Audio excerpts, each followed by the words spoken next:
নমস্কার বন্ধুরা, দ্য শ্রেয়াস কিচেনে আপনাদের সবাইকে স্বাগত। রোজকার একঘেয়ে ভাত ডালকে একটু অন্যভাবে ভিন্ন স্বাদে রান্না করে খেলে কিন্তু মুখের স্বাদও বদল হয় আর খেতেও ভালো লাগে।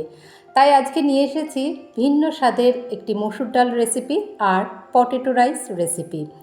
কড়াইতে আমি 2 কাপ জল দিয়েছি, তাতে 1 কাপ মসুর ডাল ভালো করে ধুয়ে নিয়ে দিয়ে দিচ্ছি। তো এই মসুর ডালের সঙ্গে আমি 1/4 কাপ ছোলার ডাল একটু ভিজিয়ে রেখেছিলাম, 4-5 ঘন্টা একটু ভিজিয়ে রেখেছি। এই ছোলার ডালটাও এই মসুর ডালের সাথে মিশিয়ে দিলাম। একটা মাঝারি সাইজের পেঁয়াজ এরকম স্লাইস করে কেটে নিয়ে দিয়ে দিচ্ছি, আর দিয়ে দিচ্ছি একটা মাঝারি সাইজের টমেটো, সেটাকেও এরকম আমি লম্বা লম্বা করে কেটে নিয়েই দিয়ে দিচ্ছি। এবারে দিয়ে দিচ্ছি আন্দাজ মতো নুন, এখানে আন্দাজ মতো নুন দিয়ে দিলাম। দিয়ে দেব হলুদ গুঁড়ো দিয়ে দিচ্ছি এখানে 1/2 চামচ, আর ধনে গুঁড়ো দিচ্ছি 1 চামচ, লঙ্কার গুঁড়ো দিলাম 1/2 চামচ।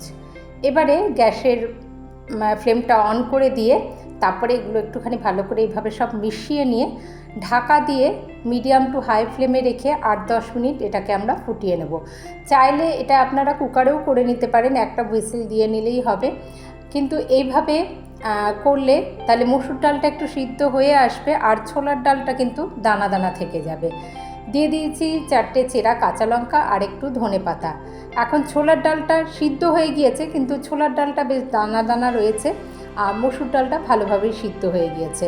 এবার আমরা ফোড়ন দেব। ফোড়নটা আমি সাদা তেল ব্যবহার করেছি, 2 চামচ তেল দিয়েছি। তেলটা গরম হয়ে যাওয়ার পরে 1 চামচ সাদা জিরে, একটা শুকনো লঙ্কা ফোড়নে দিয়ে 7-8 কোয়া রসুনকে আমি কুচিয়ে নিয়েছি, একটু লম্বা লম্বা করে কেটে নিয়েছি রসুনটাকে। তারপরে রসুনটাকে দিয়ে রসুনটা ভালো করে বেশ দেখুন এই কালার ধরে আসা অবধি রসুনটাকে ভেজে নেব। এর ফলে বেশ সুন্দর একটা রসুন ভাজার কিন্তু গন্ধও চলে এলো। এবারে আমরা ডালের মধ্যে এটাকে ফোড়ন দিয়ে দেব।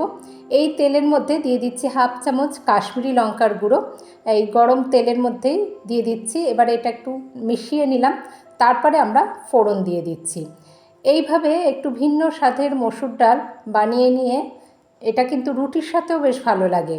এবার দেখুন সবটা মিশিয়ে দিলাম, এই তড়কাটা দিয়ে দিচ্ছি। তারপরে আমি একটুখানি ফোড়নটা দেওয়ার পরে 1 মিনিট ঢাকা দিয়ে আবার এটাকে হতে দেব।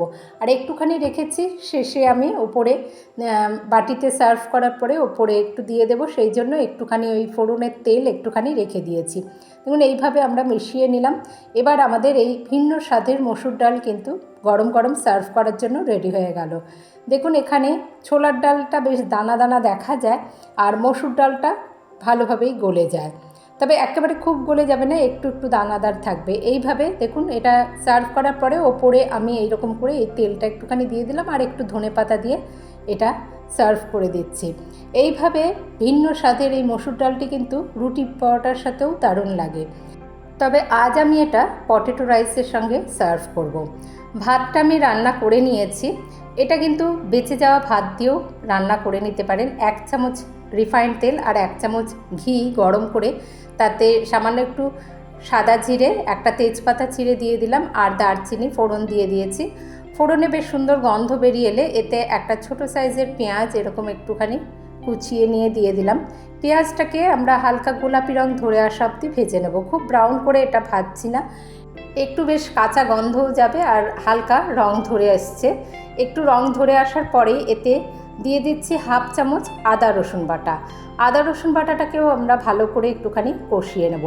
এই রকম করে কিন্তু টিফিনের জন্য এই রকম করে ভাত ভাজা বানিয়ে নিতে পারেন, বা বাচ্চাদেরকেও এরকম করে একটু বানিয়ে দিলে তারা ভাত খেতে অনেক সময় ঝামেলা করে, তাদের মুখরোচক করে দেওয়ার জন্যই এই রকম করে নানা রকমভাবে বানিয়ে দেওয়া যেতে পারে।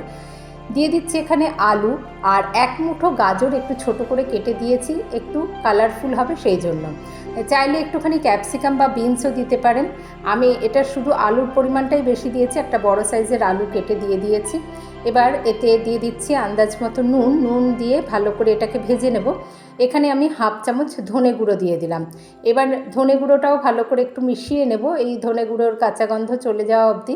আর আলুটাও ভালোভাবে নুনটে দিয়ে ভাজা হচ্ছে, আলু গাজরটাও আস্তে আস্তে একটুখানি সিদ্ধ হয়ে আসবে, সেই জন্য 4-5 মিনিট খুব ভালো করে ভেজে নিয়ে এবারে আমরা ঢাকা দিয়ে এটাকে আবার আমরা একদম লো আঁচে 4-5 মিনিট রান্না করে নেব। দেখুন এইভাবে আমরা আলুটাও ভেজে নিয়েছি। আলু ভাজাটা হয়ে গেল। আলুগুলো সেই জন্য একটু ছোট ছোট করে কেটে নিয়েই দিয়েছি, যাতে আলুটা তাড়াতাড়ি সিদ্ধ হয়ে যায়।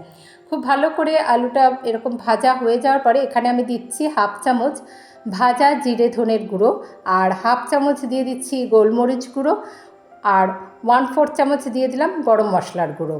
এখানে মশলাটা আপনারা আপনাদের পছন্দ মতো ব্যবহার করতে পারেন। এখানে চাইলে আপনারা একটু পাওভাজি মশলাও কিন্তু ব্যবহার করতে পারেন। এবারে মশলাটা ভালো করে ভেজে নিলাম। মশলার কাঁচা গন্ধ চলে যাওয়ার পরে তারপরে আমি এখানে 1 কাপ চাল রান্না করে রাখা ছিল সেইটা এখানে মিশিয়ে দিচ্ছি। গ্যাসের আঁচটা লো করে দিয়ে এই ভাতটা মিশিয়ে দিয়ে ভালো করে আমরা এইভাবে একদম পুরো ভাতটা মিশিয়ে নেব। এইভাবে ভেজে নেব আগে। দেখুন এরকম করে নিচ থেকে আস্তে আস্তে করে সব সবজিগুলো তুলে নিয়ে, সব সবজি না মানে এখানে আলু আর গাজরই রয়েছে, এইভাবে আমরা ভাতের সঙ্গে ভালো করে মিশিয়ে নিয়ে একটু ভেজে নিচ্ছি। এইভাবে একদম পুরো ভাতটাই ভালো করে এটা মিশিয়ে নেওয়া হয়ে গেলে ওপরে একটুখানি ধনেপাতা ছড়িয়ে দিলাম। তারপরে গ্যাসের আঁচটা একদম লো করে দিয়ে ঢাকা দিয়ে আমরা মিনিট 3 এটাকে হতে দেব। তাহলেই আমাদের এই পটেটো রাইস বা ভাত ভাজা বা একটু ভিন্ন স্বাদে এই ভাতের রেসিপিটি, ভাত ডাল রোজ তো একই রকম খাওয়া হয়, মাঝে মাঝে একটু স্বাদ বদলের জন্য, মুখের স্বাদ বদলের জন্য একটু অন্যভাবে ঘুরিয়ে ফিরিয়ে রান্না করতে কিন্তু মন্দ লাগে না। আর এইভাবে আজকে আমি দেখুন পটেটো রাইস আর ভিন্ন স্বাদের মসুর ডাল সার্ভ করে দিয়েছি। রেসিপিটি ট্রাই করে দেখবেন, আশা করি আপনাদের ভালো লাগবে। আর ভালো লাগলে একটি লাইক অবশ্যই দেবেন, আর আমাকে সাপোর্ট করতে চ্যানেলটিকে সাবস্ক্রাইব করতে ভুলবেন না। যে সকল বন্ধুরা আমার পাশে আছেন তাদের ধন্যবাদ জানিয়ে আজ আসবো আবার অন্য রেসিপি নিয়ে। ভালো থাকবেন সকলে, ধন্যবাদ।